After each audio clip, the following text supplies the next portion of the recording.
finals between Downward and RNG. So, if you've watched the first part or saw the game, Downward lost the first one with a slight draft advantage in my side. So let's see how they can adapt and get a better draft and a better setup and more confidence for game number 2, where they hope to tie up the series 1-1 with RNG. So getting here right into the draft, so we see they have swapped sides. Downward now on blue side, they're banning D-Thresh and now the Illusion, so that's the adaptation they have made. They now saw that Crying and Zhao are both capable of playing the pick. Yes, RNG threw the curveball at them with swapping the pick from the top lane for Zhao into the mid lane for Crying. And yeah, Crying did show up on the pick, banning a few of Showmaker's comfort picks, leading him to pick up the Akali, a champion that has not really seen too much play in competitive at the moment, for obvious reasons, right? It's not that great of a pick. Other bans here, the Varus standard pick. Strange that it is banned on blue side. Yes, red side is stronger, like red side Varus is stronger, but Ghost has played Varus in the past, Gala not so much if I remember correctly. So yeah, that's a pick that Downward should look to secure for themselves. On the other side, Renekton on red side ban, talked about that in every part of this video, so we're not going to do that again.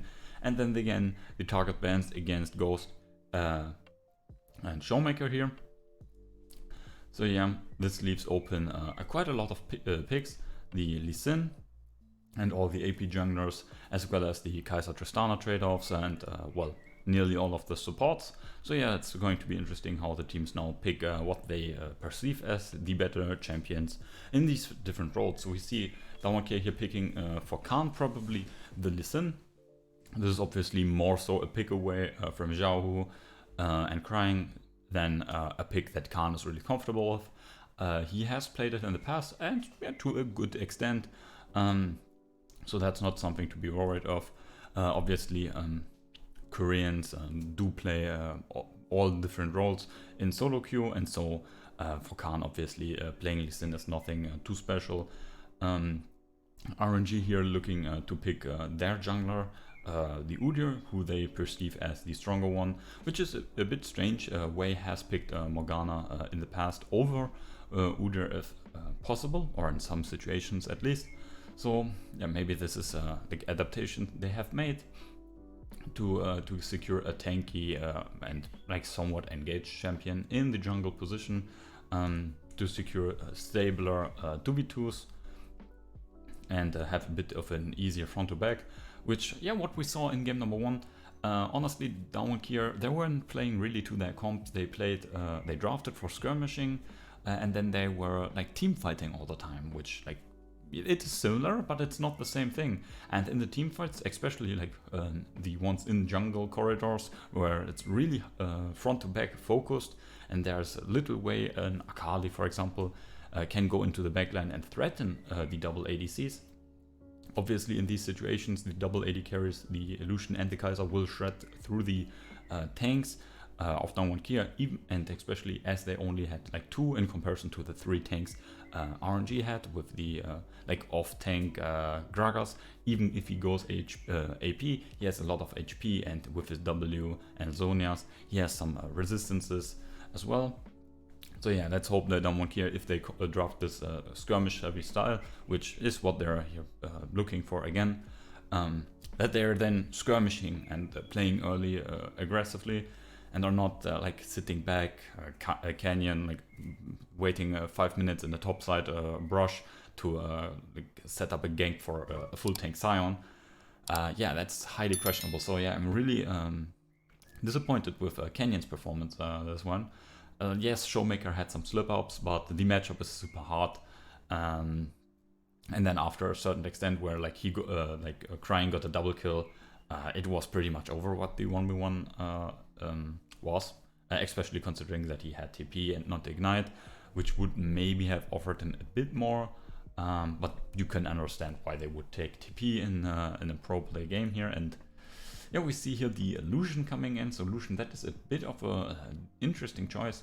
Obviously, this is one of the champions that can also go into either the top lane or the mid lane.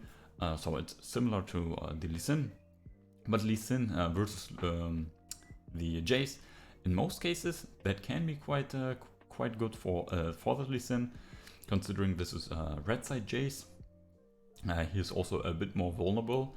So yeah, Lee Sin QE and the Morgana follow-up with Smite and Q and whatever, it can really bump him on the head. And even though the item builds have changed, so Jace, even if he falls behind a bit, if he gets to 2 items, he's still going to do relevant damage. So yeah, that's at least something for the pick in this current patch, and with the new items at least. Looking here at the bans, Sylas being banned, which is strange. So Sylas is not really good against any of the champions that RNG has, with exceptions maybe to the Kai'Sa, but even that is like not really super one-sided. He has not really great ults to steal, but he would fit in nicely thematically with Damwon Kia here, right? Sylas also profiting highly from a black shield. But, well, that would be a bit of an annoying thing to deal with, again, as they would have then Sylas mid and Morgana jungle, so AP, double AP. So then again, a no magic mantle early on from Crying could be quite bad for them. So yeah, I'm not really agreeing with this too much. This, obviously, the Syndra again targeting SHOWMAKERS Comfort, so that's good. The ban on the Nautilus, I highly recommend that. Ban out Mink's comfort pick. This is obviously not that great, right? You can be counter picked now mid lane. You reveal that Jace is not a flex, so this should be support. Even though then you can counter pick support, which that's counter pick support is quite valued, especially in the LPL. They do that quite a lot, but I would assume, I guess they think Orianna's going to be picked away. Okay, then I have said nothing. The Orianna being possibly picked away here by ShowMaker is enough of a reason to pick her. But just shortly mentioning the Ryze again, yeah, Ryze against this, not really all that great. Ryze versus Morgana and Tristana doesn't feel that nice. Yeah, Orianna, not that great with this comp, but it would have been, like at first it's a comfort pick for Crying, so with the comfort pick in mind, and like ShowMaker being banned out a bit here, and Orianna with these champions, these are all nice reasons for RNG to pick this champion away. Beryl gets his Leona, so that's fine. Probably he won't play his skin again, which is sad. Maybe he approaches this like Mata. Mata obviously famously not playing his... Oh, just a second. Mata obviously probably also not playing his SSV Thresh unless he really feels that he is super on form. So maybe that's something like Beryl also thinks. This is Xerath. So Xerath with these champions here. Yeah, like these champions all want to go in. I guess you could force Lee Sin and Leona into a more defensive approach, right? The Lee Sin kick similarly can be similarly used like a Tristana ultimate, and Leona, yeah, similar also can be a bit of a bouncer. Like these champions, obviously, I explained that a lot, that they really it's really easy for them to play a blue or like play backwards. Xerath. So yeah, Xerath versus Orianna. When did we see that the last time? I think that's probably 1 or 2 million years ago. It should be season 3 or season 4, maybe early season 5. So yeah, that's a really old pick. Matchup, obviously, Orianna is weak to really hard engage, really dark red champions, and yeah, champions with more range than her. Which are usually more in the blue department. Not really dark blue champions, that's something different, but yeah, in that category.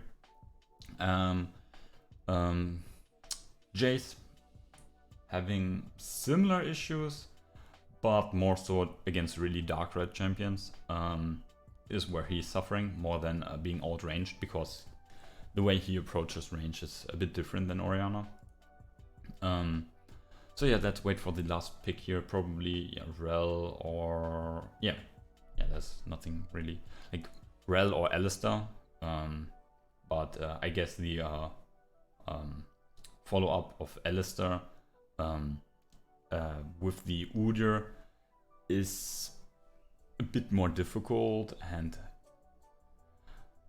yeah, Alistair is also more support, like defensive than a Rel. Rel is only aggressive, right? Like all of her abilities are best used offensively, while Alistair's abilities are very versatile, very neutral, right? They can be used either or, can be very effective in both spots. But Rel obviously a bit better in the engage factor, and with this being locked in here, they're obviously looking to hard engage and hard focus on that mid lane, right? So let's see. Is there any crazy swaps? Nope. So, top lane matchup, already mentioned it. If Morgana ever goes top, and Lee Sin even on his own, if he outtrades and spaces correctly, he can be fine and good against the Jace, but the advantage of having 6 abilities and range obviously is still very relevant, even though Lee Sin got buffed. Jungle matchup, talked about that a million of times, not going to repeat that. Mid lane 2v2, double AP and with double like Q and E, right? Double stun lock up against Orianna. Even though like with Phase Rush and Flash, she can dodge out of that. But yeah, with W slow or whatever, she can be locked up and killed. But yeah, she will suffer a lot. Like the range advantage is quite hard. Obviously, it depends on how good ShowMaker is with Xerath, right? It really, the pick lives and dies on your percentage hit rate of your abilities, right? If you hit nothing, then you're a fucking cannon minion or like something. I mean, a cannon minion gives less gold to the enemy team, so that's something.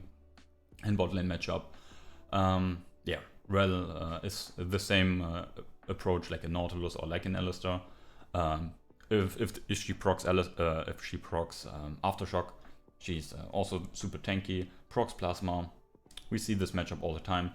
I always favor this one here, but well, in the more chaotic skirmishes, and just with the isolated Q damage, which is easier to proc than a fully charged E from Tristana, Kai'Sa has been winning out on like smaller trades or like short burst trades than the Tristana lane. And Ghost and Barrel has not looked too crisp. Overall, down on Kia. Khan's doing fine. Canyon, questionable early first game. ShowMaker tried his best, but was really set behind from early on. Not only from his champion choice, but then how the game and lane approaches, right? He didn't really get help from Canyon. Canyon once came by and W'd his wave, which made him lose like 4 CS or something. So yeah, that's something.